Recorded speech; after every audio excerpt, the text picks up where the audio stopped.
ও তুই চলে এসছিস, ঠামার ঘর থেকে চলে এসছিস, তো ভালো হয়েছে। তোর একটা পার্সেল এসছে, এই নে তোর গিফট। এটা কিসের?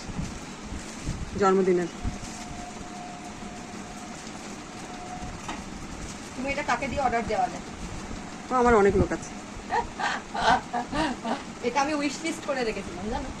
ভালো তো, জানি তোর পছন্দ হবে। দেখছি।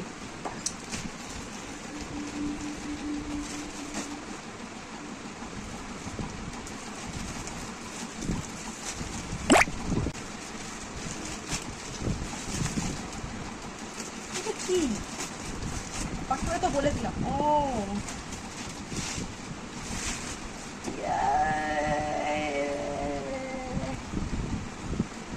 কেমন কালারটা? আরে এটাই তো আমি খুঁজছিলাম। আমার সেদিনকে জিন্সটা ফেটে গেল না, হ্যাঁ, তো ওটাতে অ্যাশ কালার ছিল। আমি ভেবেছিলাম মানে অ্যাশও হবে, ব্ল্যাকও হবে। কালারটা কিন্তু খুব সুন্দর। সব রকম কালার গেঞ্জি যা পরবি সব থ্যাংক মানাবে। ইউ। ভালো হয়েছে না? খুব সুন্দর হয়েছে, থ্যাংক ইউ। পরে দেখ, পরে দেখ। সেটা করবোই, নাহলে তো আবার রিটার্ন করতে হবে যদি ঠিকঠাক না আসে। Thank you. তোর পছন্দ হয়েছে, এটাই আমি খুশি।